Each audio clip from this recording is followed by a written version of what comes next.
Welcome back to Jeff Geo Academy. So, first of all, I want to thanks all of my subscribers who have watched my video, and my video is reached 1.1k minutes. Okay, so thank you for this, all of you. Now, let's start our talk. So, I have mentioned in the first lecture that the shape of earth is oblate spheroid. Okay, so I did not tell about this in detail, why the shape of earth is oblate spheroid. So the shape of earth is like this. It is bulging towards the equator. This is equator and this is pole. Sorry. Now this is flattening towards the pole and it is bulging towards the equator. When it is bulging towards the equator and it is flattened towards the pole, so it must have some reason why it is bulging towards the equator, so that its shape will be oblate spheroid. Look, when a body is rotating, the earth is rotating object. So when a object is rotating, it experiences two kind of forces. First one is centripetal force, second one is centrifugal force. Now the centripetal force you have learned this in your, I think, in your plus 2 level, and centrifugal force you must have learned in your previous class. So the centripetal force is responsible for the rotation of the object. Now what is the definition of centripetal force? Now our question is, why the shape of earth is oblate spheroid? So centrifugal force will tell the answer why the shape of earth is oblate spheroid. Now for your knowledge, I am dealing both the force. Now first centripetal force. Okay, so centripetal force is what? The force when a body is rotating, the force acting along the radius towards the center necessary to keep a body moving in a circular path is called centripetal force. So how it will? Suppose this is a rotating object. Its rotation is anti-clockwise. In this way it is rotating. So the force will acting towards the center along the radius. This is the radius, so the force will act towards the center. Our centripetal force, the force acting along the radius towards the center necessary to keep a body moving in a circular path is called centripetal force. Okay, now centrifugal force is what? The centrifugal force appears to act on a body moving in a circular path and is directed away from the center. This is our key sentence, directed away from the center. The force will directed away from the center around which the body is moving. So we know the earth is a rotating object. So when it rotates, it will experience both centripetal force and centrifugal force, but the centrifugal force is acting away from the center. Okay, so this is acting away from the center. Centrifugal force is acting away from the center, from in this side and in this side also. So what will happen? It will bulge the equator. Okay, it will bulge the equator, and if it is bulging, it will be flat, it will be flattened.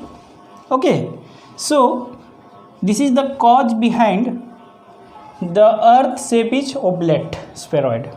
Okay, clear? Note down these things. This is a important part.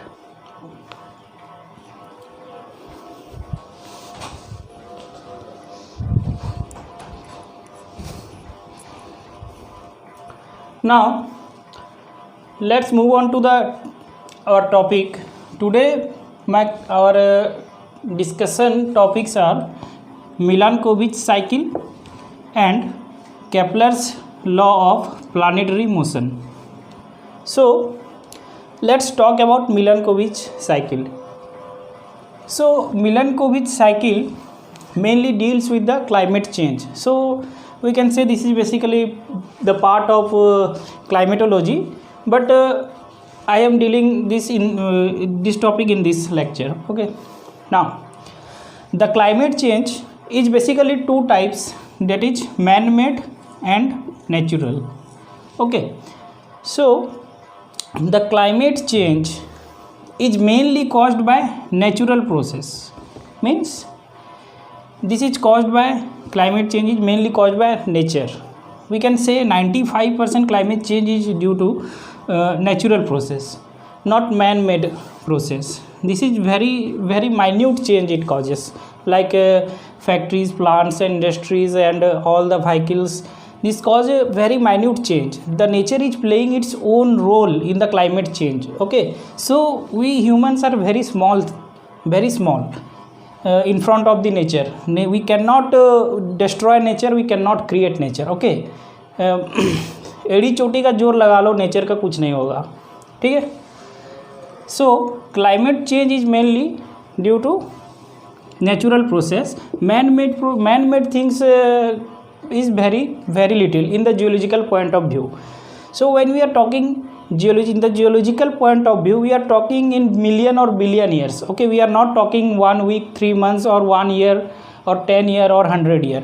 So 10,000, minimum 10,000 year is required to talk the geological process. Okay, so in geology we talk about million or billion years. So now the Milankovitch, since it is a cycle, okay, since it is a cycle, it will represent some cycle. So the ice age comes, temperature rise, and our warm age reach. Now when the temperature fall, what will happen? When the temperature fall, warm age will slowly gradually move on to the ice age.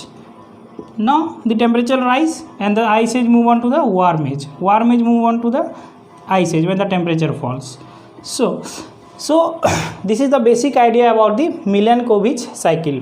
Now I was talking about natural process. So here the seasonal distribution of sunlight reaching the surface of earth is directly correlated with the orbit of the earth. So from this we can infer that the earth's orbit is changing continuously. Okay, so a very slight variation in the orbit can change a very large amount.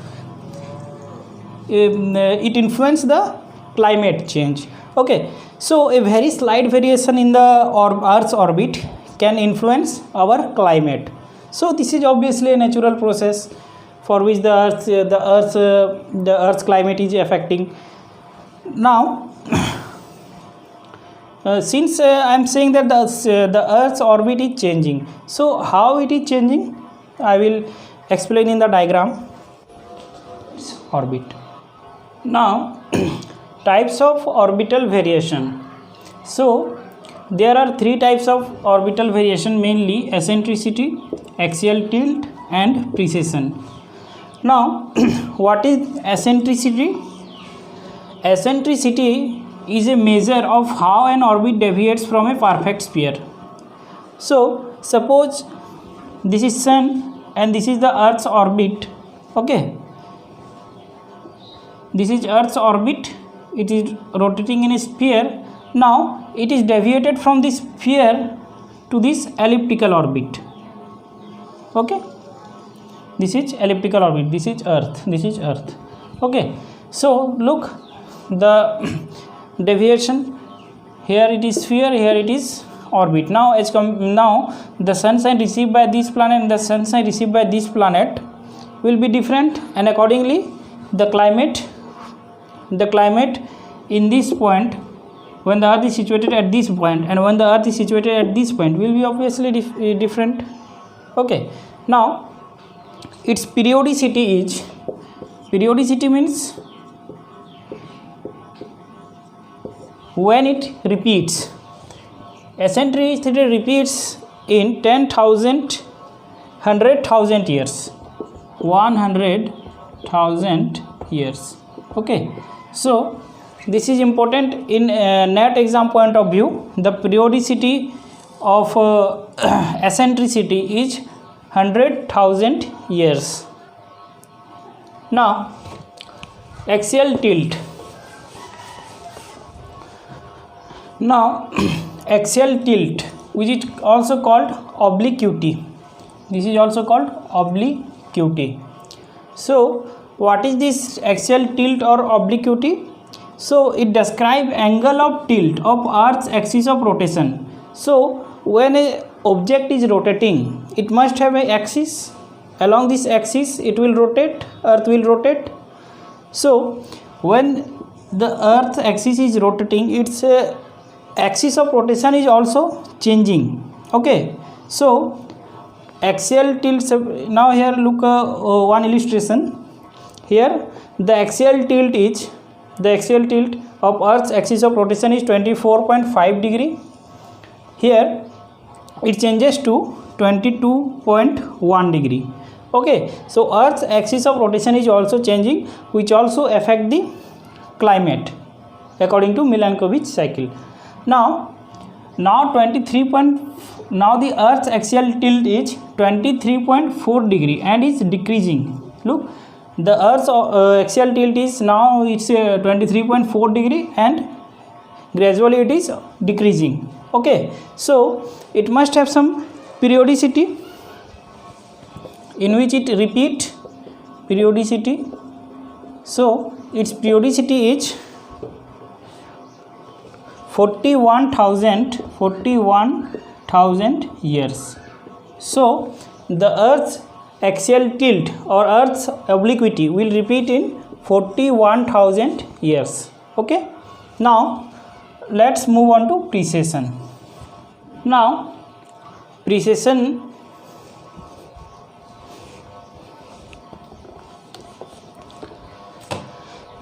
refers to a change in direction of the axis of rotating object.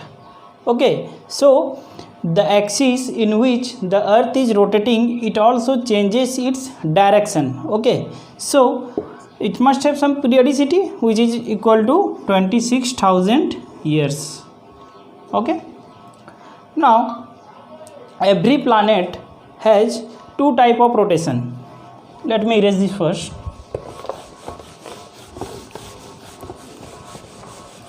You know, every planet has two type of rotation.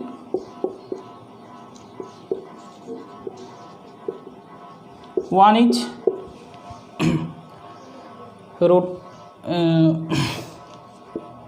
rotation and revolution.